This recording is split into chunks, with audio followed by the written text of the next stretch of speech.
Hello dear students, welcome to video lectures of City Online Classes, City Group of College के video lectures में आपका स्वागत है। आज हम लोग स्टार्ट करेंगे यूनिट 1 रिसर्च मेथोडोलॉजी का। ठीक है, एमकॉम प्योर फोर्थ सेमेस्टर में आपका रिसर्च मेथोडोलॉजी का जो सब्जेक्ट है उसको हम लोग आज एकदम बिगनिंग से स्टार्ट करेंगे।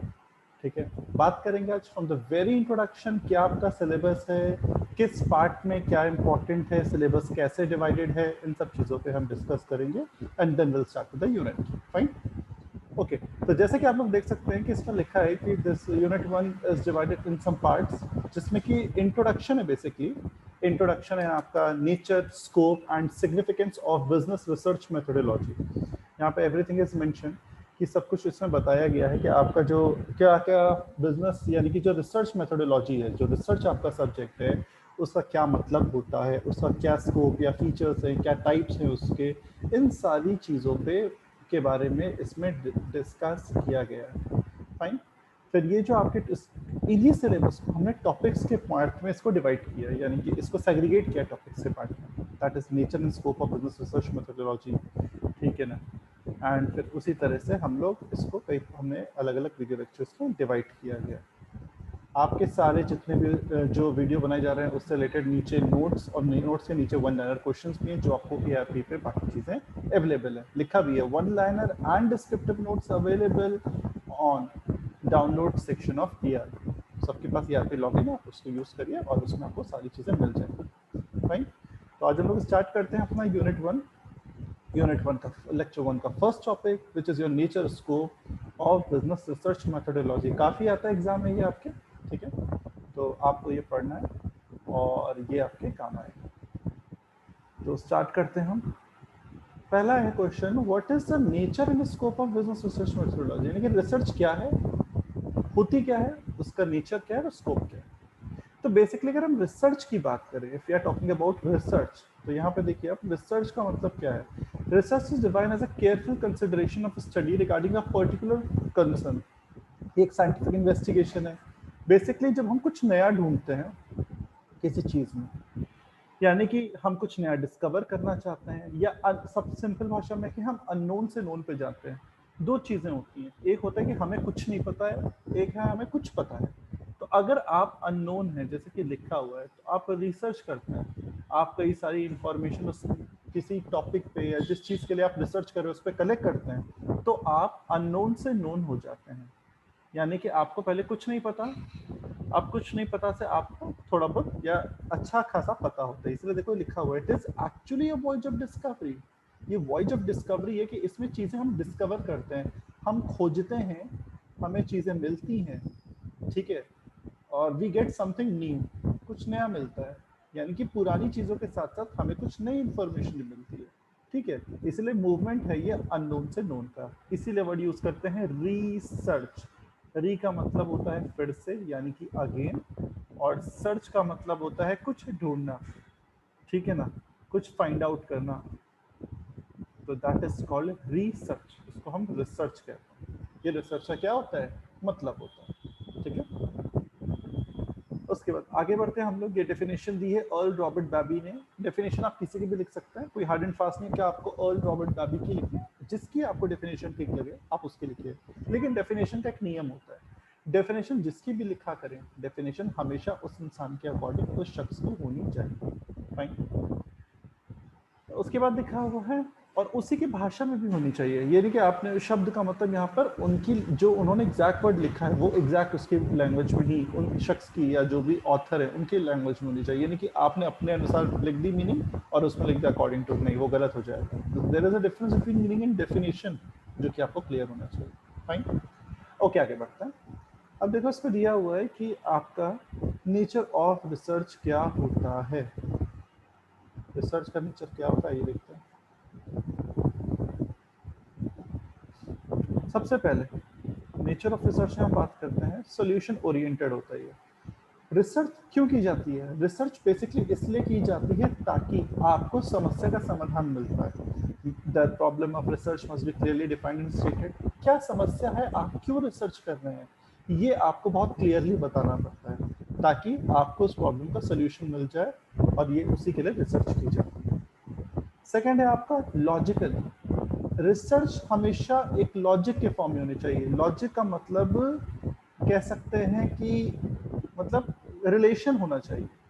आप जिस चीज़ की रिसर्च कर रहे हैं उसको उस टॉपिक से रिलेशन होना चाहिए। अगर आप जीएसटी पे रिसर्च कर रहे हैं तो आप किस चीज़ पे स्टडी करेंगे? आप जीएसटी के टैक्स स्टडी करेंगे, ठीक है ना, ये तो सही है। लेकिन आप जीएसटी पर रिसर्च कर रहे हैं और आप स्टडी कर रहे हैं फॉर एग्जांपल इमामबाड़ा पे या लखनऊ के मॉन्यूमेंट्स पे, तो क्या ये चीज़ सही है? नहीं, ये गलत हो जाएगा। तो यार logic should be very clear. आप जिस चीज़ से रिलेटेड रिसर्च कर रहे हैं आपका उसी से रिलेटेड चीज़ होनी चाहिए, तभी आप सही कंक्लूजन, यहाँ लिखा है ना फिनोमिना, और सही कंक्लूजन ड्रॉ कर पाएंगे। अगर आप मुद्दे से भटके, आपका रिसर्च कुछ है कर आप कुछ रहे हैं, तो प्रॉब्लम हो जाएगी, आपका रिसर्च कभी भी सही नहीं होगा। देखो लिखा भी है एग्जाम्पल के रूप में, जैसे फॉर एग्जाम्पल जितने भी गांव में इलिटरेट लोग हैं, यानी कि जो पढ़े लिखे नहीं हैं, इलिटरेट यानी कि अनपढ़, जो जिनको एजुकेशन नहीं मिली है लोग हैं, वो जो लोग शिक्षित हैं शहर में यानी पढ़े लिखे, उनसे ज़्यादा जीते हैं। तो हमने कंक्लूजन बना लिया कि अगर आप अनपढ़ हैं तो आप लंबा जिएंगे, यानी कि आपकी आयु लंबी होगी। तो ये तो बहुत बड़ी मूर्खता है, ठीक है ना, दिस इज टोटल नॉनसेंस। ये इलॉजिकल रिसर्च कंक्लूजन है। तो कई बार हम लोग गलत लॉजिक भिड़ा देते हैं, चाहे हम गलत स्टडी कर दें या गलत रिलेशनशिप पढ़ लें, और इसकी वजह से प्रॉब्लम आ जाती है, ठीक है। नेक्स्ट ऑब्जेक्टिव, आपका ऑब्जर्वेशन, जिस चीज़ पे आप रिसर्च कर रहे हैं उसका ऑब्जेक्टिव आपका बहुत क्लियर होना चाहिए। क्यों? क्योंकि ऑब्जेक्टिविटी ही रियलिटी बताता है। अगर आपको ये नहीं पता है कि आप किस उद्देश्य से रिसर्च कर रहे हैं, क्या मोटिव है रिसर्च करने का, अगर आपका ये क्लियर नहीं है तो आपका रिसर्च पूरी की पूरी बर्बाद हो जाएगी, बेकार हो जाएगी। फाइन। नेक्स्ट है इम्पार्शियलिटी। एक बहुत ही ज़रूरी चीज़ होती है रिसर्च में। वो चीज़ क्या होती है? वो चीज़ ये होती है कि रिसर्च इम्पार्शियल होना चाहिए, यानी कि किसी भी तरह के पक्षपात से फ्री होना चाहिए। पक्षपात, जिसको हम बायस भी कहते हैं इंग्लिश में। एक अगर रिसर्चर, कोई भी इंसान जो रिसर्च करता है उसे हम क्या कहते हैं? रिसर्चर करते हैं। अगर आप जो भी रिसर्च कर रहे हैं वो पहले से ही फिक्स है, या आप पहले से कुछ पॉइंट्स को लेके बायस है कि नहीं ये ऐसा ही होगा, ये इसको मैं लूंगा, इसको मैं लूंगा ही नहीं, तो वो रिसर्च कभी भी सही नहीं जा सकती, वो कंक्लूजन कभी भी सही नहीं होगा। देखो लिखा भी है, डिसऑनेस्ट रिसर्च में select data items of individual to draw conclusions to his favour, जिससे रिसर्च बायस हो जाएगी, जिससे ऑब्जेक्टिव हमेशा गड़बड़ रहेगा। तो रिसर्च निष्पक्ष होनी चाहिए, इम्पार्शियल और अनबायस्ड होनी चाहिए, ठीक है ना। ये बहुत ही ज़रूरी चीज़ है आपके रिसर्च के पॉइंट ऑफ व्यू से। नेक्स्ट है आपका एक्यूरेसी। एक्यूरेसी में क्या होता है? देखिए क्या लिखा हुआ है। एक्यूरेसी का मतलब होता है कि आप जो रिसर्च कर रहे हैं या जो भी इंसान रिसर्च कर रहा है वो उसकी रिसर्च कितनी एक्यूरेट है, उसके लिए उसको एक्सपर्ट से इंफॉर्मेशन ले सकता है, या जो उस फील्ड का है उससे इंफॉर्मेशन ले सकता है, भले ही वो खुद भी उस फील्ड का हो। जैसे फॉर एग्जांपल अगर मैंने एमकॉम किया है फॉर एग्जांपल, यानी कि ये एक्सपेक्टेड है कि मैं कॉमर्स का मास्टरी मैंने किया, तो means I am having a good knowledge in commerce stream, fine. लेकिन हो सकता है कि मैं कॉमर्स में अगर बैंकिंग पे रिसर्च कर रहा हूँ तो मुझे नॉलेज हो, बिल्कुल हो, लेकिन अगर कोई आदमी जो इसमें एक्सपर्ट है, स्पेशलाइज्ड है, अगर मैं उससे कुछ इन्फॉर्मेशन ले लूँ तो मेरा रिजल्ट क्या हो जाएगा? और एक्यूरेट आ जाएगा। तो स्पेशलाइज आदमी से आप इंफॉर्मेशन ले सकते हैं ताकि आपका जो सोल्यूशन होगा, जो एक्यूरेसी होगी, वो इंफॉर्मेशन बहुत ही ऑथेंटिक होगी, फाइन। तो ये चीज़ यहाँ पर बोली गई। तो ये था। नेक्स्ट है रिसर्च सिस्टमैटिक होना चाहिए, यानी कि सीक्वेंस में होना चाहिए, यानी कि पहले कुछ भी कर दिया बाद में कुछ कर, ऐसा नहीं। जो एक लॉजिक रिसर्च का एक प्रोसेस बताया गया है उसी के अकॉर्डिंग आपको रिसर्च करनी चाहिए, स्टार्टिंग से लेके एंड तक, एक तरीके से। नेक्स्ट, जो भी आप रिसर्च करते हैं उसको वेरीफाई आपका सही होना चाहिए, यानी कि जो भी वेरिफिकेशन हो वो सही हो और सब्जेक्टिव हो, मीन्स जो भी हम रिसर्च से इंफॉर्मेशन निकालें या जो भी डिसीजन लें वो कायदे का हो, उसको हम चेक कर सकें और ये लगा सकें कि इससे क्या सही है और इसमें क्या गड़बड़ है, ताकि हम गड़बड़ चीज़ को ठीक कर सकें और सही चीज़ को और प्रमोट कर सकें। तो उसको वेरीफाई करना बहुत ज़रूरी है, वेरीफिएबिलिटी। नेक्स्ट है आपका एम्पेरिकल रिसर्च। एक एम्पेरिकल प्रोसेस है क्योंकि इसमें बहुत सारे डेटा की जरूरत पड़ती है, एविडेंस की जरूरत पड़ती है, प्रूफ की जरूरत पड़ती है, इसीलिए इसमें फालतू की चीज़ों को हम हटा देते हैं, रिजेक्ट कर देते हैं और सिर्फ उन्हीं चीज़ों को रखते हैं जो कि हमारे रिसर्च से रिलेटेड है और जो हमारे रिसर्च में हेल्प करेगी। अननेसेसरी का डेटा, अननेसेसरी की रिव्यूज, अननेसेसरी की इंफॉर्मेशन रिमूव करके सिर्फ जो नेसेसरी है उसको रखते हैं। इसलिए एक एम्पिरिकल प्रोसेस होता है जिसमें डेटा कलेक्शन होता है और हम सिर्फ वो रखते हैं जो कि ज़रूरी है, अननेसेसरी चीज़ को हटा देते हैं, अननेसेसरी असम्पशंस को रिमूव कर देते हैं। फाइन। तो ये थे बेसिकली आपके नेचर ऑफ रिसर्च क्या होते हैं। आगे बात करते हैं हम लोग नेक्स्ट उस पर। नेक्स्ट है आपका स्कोप ऑफ रिसर्च। स्कोप का मतलब यहाँ पर रिसर्च का कहाँ कहाँ यूज़ है या कितने टाइप के रिसर्च है, या आपका रिसर्च के बारे में बोला गया है। सबसे पहले जो इसमें बोला जो गया है स्कोप में, वो बोला गया है कि जो रिसर्च है वो क्या है, एक मल्टी डायमेंशनल स्टडी है। इस लाइन का, इस शब्द का मतलब समझते हो कि ये वेरिएशन बहुत होता है रिसर्च में और इतनी वैरायटी है क्योंकि ये अलग अलग पार्ट्स में, तो ये डिफरेंट डिफरेंट जगहों पर पाया जाता है। ये डिफरेंट डिफरेंट एरियाज में देखा जाता है। ये साइंस में भी है, कॉमर्स में भी है, आर्ट्स में भी है, लॉ में भी है, मेडिकल उसमें भी है, ठीक है ना, सोशल उसमें भी है। मतलब इसकी वैरायटी हर जगह है, इसके अलग अलग एरियाज, इसमें मल्टी डायमेंशनल एक्टिविटी का नाम उसको दिया गया है। अब देखिए रिसर्च कई टाइप के होते हैं। सबसे पहला दिया है descriptive versus analytical research. Descriptive research जो चीज़ों की व्याख्या करता है, उसको डिस्क्राइब करता है, एक्सप्लेन करता है, किसी चीज़ को समझाता है, उसको क्लासिफाई करता है, उसको पूरे तरीके से एक एक चीज़ उसमें बताता है कि ये क्या है, ये क्या है, ये क्या है, पूरा डिस्क्राइब करता है। That is called describe. एक एक चीज़ को डिस्क्राइब करता है डिटेल में। उस रिसर्च को हम कौन सी रिसर्च कहते हैं? डिस्क्रिप्टिव रिसर्च कहते हैं। ठीक है, ये होती है डिस्क्रिप्टिव रिसर्च। इन शॉर्ट कहें क्या है, ये बहुत ही इंपॉर्टेंट वर्ड है। इट डिस्क्राइब व्हाट इज, क्या है, कोई चीज़ क्या है, उस पर क्यों रिसर्च करें, क्या है मतलब उसको समझाना है, इज डिस्क्रिप्टिव रिसर्च। ठीक है। नेक्स्ट आते हैं एनालिटिकल रिसर्च में। Analytical research on the other hand deals with what will be, क्या होगा या क्या होना चाहिए, ठीक है ना, ये आपकी एनालिटिकल रिसर्च होती है। इसमें हम एनालाइज करते हैं, चीज़ों को देखते हैं, समझते हैं क्या चीज़ सही है, क्या चीज़ गलत है। उसके लिए हम इन टेक्निक्स का इस्तेमाल करते हैं, कंट्रोलिंग का, मैनिपुलेशन का, ऑब्जर्वेशन का, रेप्लिकेशन का। ये कुछ चीज़ें होती हैं जिसका हम इस्तेमाल करते हैं, ये कुछ हथियार होते हैं जिनको हम इस्तेमाल करते हैं और इनको इस्तेमाल करके हम ये डिसाइड करते हैं कि रिसर्च को हम किस तरह से एनालाइज करेंगे या क्या होना चाहिए और क्या है, उसके बीच का फर्क पता करते हैं एनालिटिकल रिसर्च। ठीक है।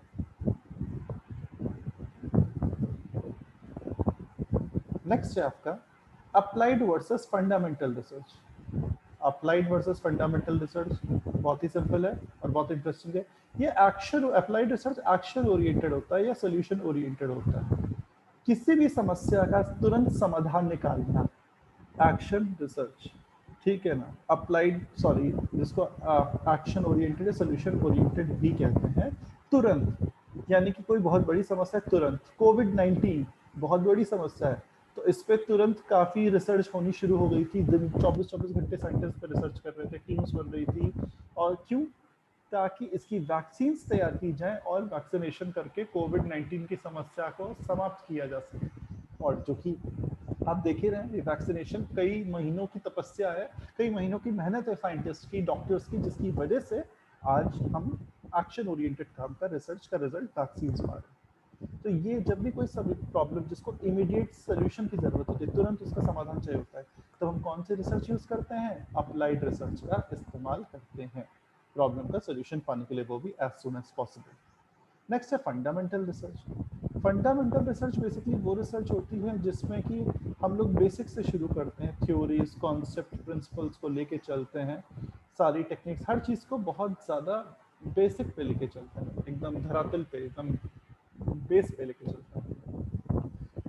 फंडामेंटल रिसर्च ये नहीं कहते कि तुरंत हमें सोल्यूशन चाहिए, नहीं। फंडामेंटल रिसर्च एक एक चीज़ पढ़ती है, कहाँ से क्या चीज़ शुरू हुई है, क्या ओरिजिन था, एक बेसिक, इसीलिए इसको बेसिक वर्ड भी यूज करते हैं, बेसिक रिसर्च भी कहते हैं या प्योर रिसर्च भी कहते हैं, क्योंकि इसमें हम लोग शुरुआत से, स्टार्टिंग से चलते हैं और स्टार्टिंग से चलने की वजह से ये आपका ये सारी चीज़ें होती हैं। ठीक है, ओके। नेक्स्ट है इसके बाद आपका quantitative versus qualitative research. Important है, एग्जाम में काफ़ी आता है इससे भी। समझते हैं इसे क्वांटिटेटिव और क्वालिटेटिव रिसर्च में क्या होता है। क्वांटिटेटिव रिसर्च आपके देखिए दी हुई है,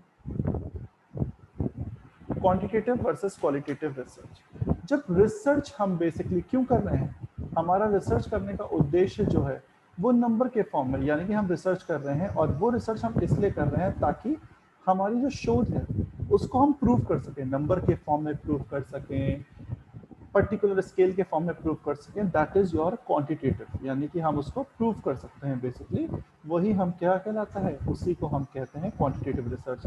जैसे कोई चीज़ कितने किलो में है या रिजल्ट है, तो ए बी रिजल्ट को हम कैसे कर सकते हैं, 80%, 90%, 100%। ये सारी चीज़ें आपकी किस में आती हैं, ये सारी चीज़ें आपकी आती है क्वांटिटेटिव रिजल्ट में।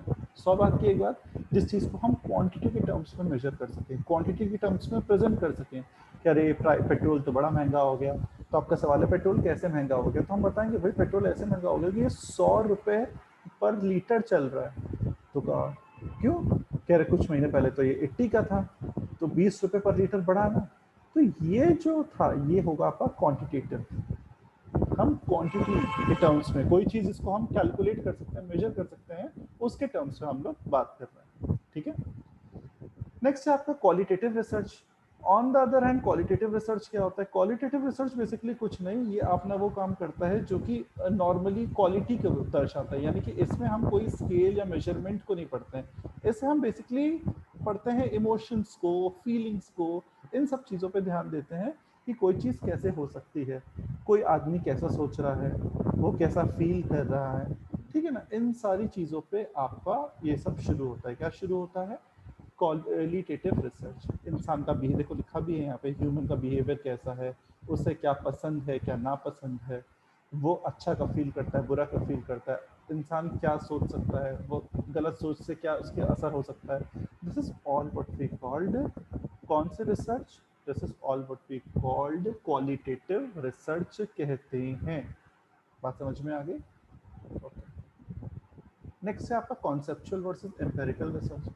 कॉन्सेप्चुअल वर्सेस एम्पेरिकल रिसर्च, जैसे मैंने बताया, इसमें हम लोग डेवलपमेंट करते हैं कॉन्सेप्ट की, थ्योरीज की, आइडिया की। फिलोसफर की, कबीर जी ने ये कहा, सूरदास जी ने ये कहा, कि शेक्सपियर ने ये कहा, तो हम कॉन्सेप्ट इन सबको चीज़ को लेके चलते हैं कि किसी ने क्या कहा या क्या कॉन्सेप्ट था, और उसको ध्यान में रखते जो हम रिसर्च करते हैं, that is called conceptual research. किसी के आइडिया एब्स्ट्रैक्ट पे बेस्ड, ठीक है, वो कॉन्सेप्चुअल रिसर्च होता है। This is what we call concept. किसी आदमी, कवि, किसी फिलोसफर, किसी इंटेलेक्चुअल की कही हुई बात, या उसने जो शोध किया था। सूरदास जी ने कृष्ण जी का बड़ा अच्छी व्याख्या की कि कृष्ण भगवान जो हैं वो ऐसे हैं, उन्होंने वस्त्र पीताम्बर, उनको कहलाते हैं, पीले वस्त्र पहनते हैं, जबकि उनके नेत्र नहीं थे, बट वो अपने उनकी अपनी वो कुछ दिव्य शक्तियाँ ये कह सकते हैं, या अपनी सोच से उन्होंने श्री कृष्ण के बारे में व्याख्या की, और जो कि वो 100% सही थी। तो this is what we call concept. उन्होंने जो बात कही उस पर रिसर्च हो रही है, सूरदास जी पे हो रही है, कबीरदास जी पे हो रही है, तुलसीदास जी पे हो रही है। तो किसी आइडिया की, पर्सन की, फिलोसफी, इंटेलेक्चुअल बात करना है कॉन्सेप्चुअल रिसर्च, ठीक है। आगे बढ़ते हैं। नेक्स्ट है आपका एम्पेरिकल रिसर्च। ये ऑब्जर्वेशंस और एक्सपेरिमेंट्स पे बेस्ड होता है।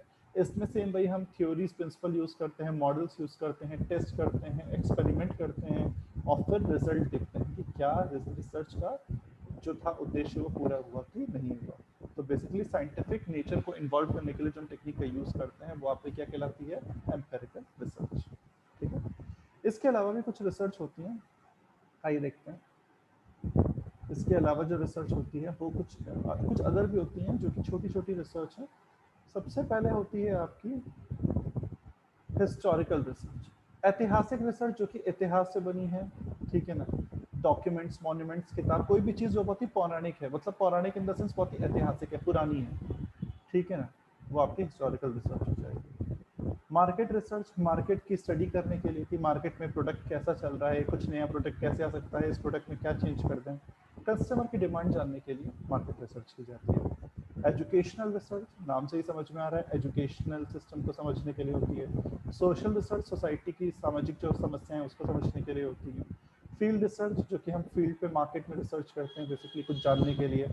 लैबोरेटरी रिसर्च, जो कि 4 दीवारी में होती है, लैब्स में होती है, टेस्ट करते हैं और कुछ उसका निष्कर्ष निकलता है, that is called laboratory research. Thank you.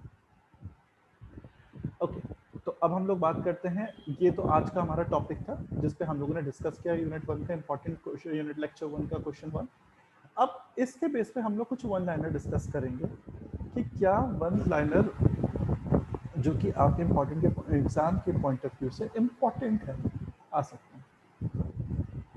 देखिए, इसमें पहला क्वेश्चन है, रिसर्च में be considered as a movement from the, तो आपका जवाब इसमें क्या जवाब होगा कि अगर आपसे पूछ रहे हैं कि मूवमेंट फ्रॉम दी, तो इसका मतलब क्या हुआ, ठीक है, तो ये आपको बताना बहुत ही ज़रूरी है। इसका मतलब क्या हुआ, तो वन लाइनर के लिए मैं फिर से बता दूं आपको, ठीक है, ये बहुत ज़रूरी है वन लाइनर के लिए कि आपके सवाल और जवाब बहुत क्लियर होने चाहिए। आपने टॉपिक पढ़ा हो, तो अब आइए वन लाइनर में इसमें आंसर उसका लिखेंगे। क्या है रिसर्च? मूवमेंट कहाँ से? अननोन से नोन के लिए, अननोन टू नोन, यानी कि जब हमें कुछ नहीं पता होता फिर हम रिसर्च करते हैं, हमें चीज़ें पता चलती है, तो अननोन से नोन पे आते हैं। Second, in research we find out facts and phenomena, और क्या ड्रॉ करते हैं, उससे रिलेटेड कंक्लूजन ड्रॉ करते हैं, ताकि हम चीज़ों को एंड करके समझा सके कि समरी में हमने क्या देखा।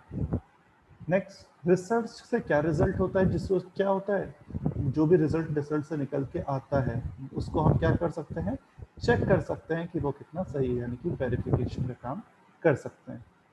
नेक्स्ट, रिसर्च कैसी एक्टिविटी है, तो ये सबसे पहले ही मैंने बताया था, research is a multi dimensional, जो कि कई सारे एरियाज में पाई जाती है एक्टिविटी है।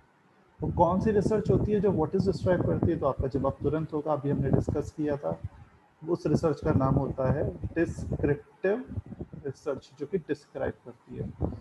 अप्लाइड रिसर्च, जो कि तुरंत उस पर निष्कर्ष निकालना होता है, सोल्यूशन चाहिए होता है, वो एक्शन ओरिएंटेड होती है। और कैसी ओरिएंटेड होती है, तो आपका जवाब होगा वो एक्शन के साथ साथ सोल्यूशन ओरिएंटेड होती है।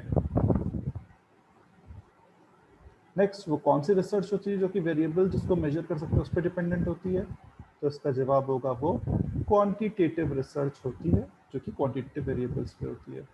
नेक्स्ट, वो कौन सी रिसर्च होती है जो कि आपके वो क्या कहते हैं आइडियाज और थ्योरीज पर पढ़ती है, तो आपका जवाब होगा वो कॉन्सेप्चुअल रिसर्च होती है, जो कि कॉन्सेप्ट के अकॉर्डिंग काम करती है। ठीक है,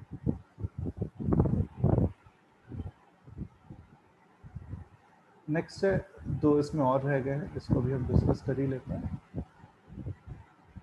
वो कौन सी रिसर्च है जो कि हिस्टोरिकल डॉक्यूमेंट्स रिमेन से होती है, तो हमको आंसर होगा वो हिस्टोरिकल रिसर्च होती है, जो ऐसी बात करती है और पुरानी चीज़ों के बारे में, हिस्टोरिकल रिसर्च। और वो कौन सी रिसर्च होती है जो प्रोडक्ट के डिमांड के लिए की जाती है, तो इसका जवाब बहुत ही सिंपल है, इस रिसर्च को हम मार्केट रिसर्च कहते हैं, जो कि डिमांड के अकॉर्डिंग होती है। तो I hope so dear students, आज की क्लास का वीडियो लेक्चर आपको समझ में आया होगा। नेक्स्ट वीडियो लेक्चर में हम आगे का lecture 2 second next topic discuss करेंगे।